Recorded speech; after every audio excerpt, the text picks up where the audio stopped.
Right, welcome back. So we want to look at another parametric test called MANOVA. MANOVA means variance analysis of variance. Uh, this multivariate actually means that it expands upon the concept of analysis of variance we have done before. Okay, by considering situations where there are multiple of response variables, that's why I call multivariate. These are otherwise known as dependent variables, right? So it basically allows you to explore whether significant differences exist between groups of factors, which we call independent variables, okay, across a combination of dependent variables. Right. So MANOVA comes in handy in a situation where there are multiple response variables that need to be tested simultaneously on independent variable. Right. So you have multiple continuous variables, right? Uh, and on a particular factor variable or on a particular categorical variable. That's what it means.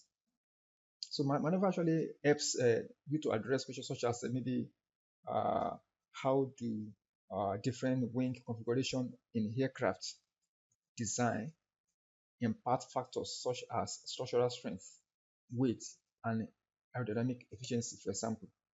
So there are several questions that MANOVA could address. All right, it has several questions. Now here I want to look at I want to use MANOVA to analyze how to help us analyze how different flower species now. This is Iris data set from PAS or Python, or even we have it also in MATLAB. So it's a general data set, okay?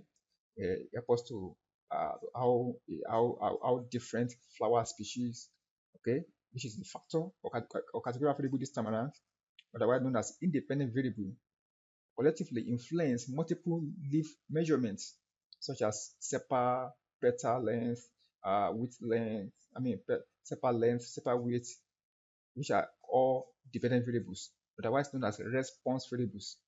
So you can have a question such as we want to know if there is any significant difference in sepal length, petal length, sepal width between the different species. Okay, because MANOVA uses more than one dependent variables. All right, the null and the alternative hypothesis are slightly changed. We don't use it the way it's used in other ways, other uh, tests. For example, we can say that a group mean factors are the same for all groups, or they don't differ significantly. Okay, that is, let's say that one is our H naught. Okay, we call it null hypothesis. So we can say, okay, alternative hypothesis could be at least one of the group mean factor is different from the rest. So that is how we do hypothesis in MANOVA, because it has multiple response variables. Okay, so it's different from other ones. So I repeat again, H naught, otherwise known as our null hypothesis, we say that group mean factor are the same for all groups.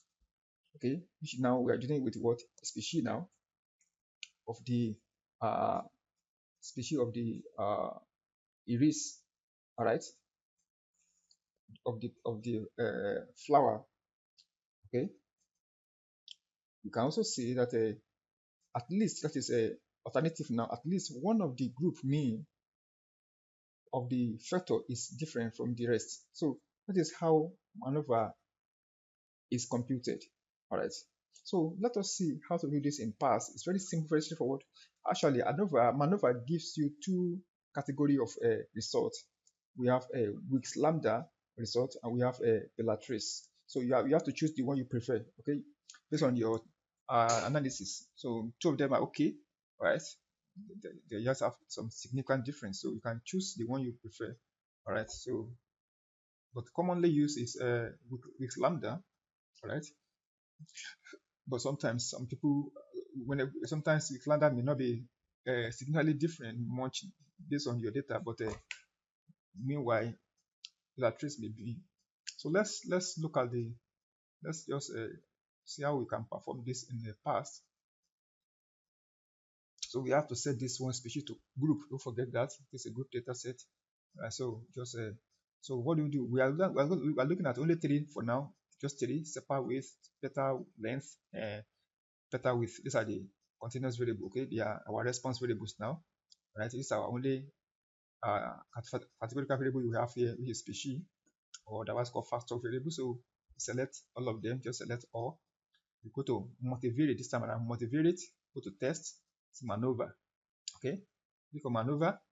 So our result is shown here. So we are this one is with lambda, while this one is pillar trace, right? So we have for each of them we have our degree of freedom 1, degree of freedom 2, f value and p value. So you can see the result is okay. Result here. So that is just what we need to get. I can see they are highly significant. All right. But this significance show that at least one. Don't forget. Okay, at least from our don't forget from our hypothesis, say at least one of the group mean factor is what different from the rest. That's what makes it to be significant. All right. So, but we don't know which one actually are there, but at least one of them is significant. So, but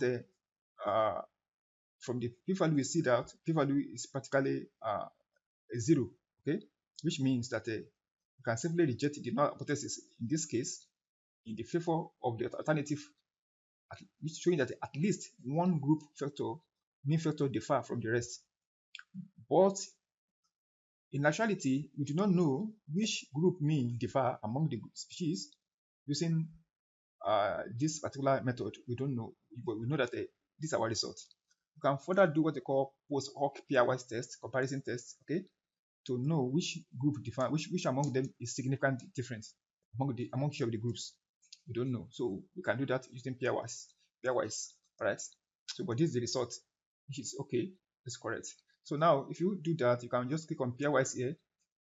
You may want to adjust for Bonferroni adjustment or show that pound. So just say we choose Bonferroni adjustment here. So no, so look at it here. All of them are significant. All of them are all of them. You can see all of them. So it's not just one or two. Three of them are highly significant. So we can conclude that three are significant across the groups. So that is just a result for now. It's very easy, very simple to do in past. Just understand how to compute it in past. Okay, you don't need to adjust the constraint. Default is 0.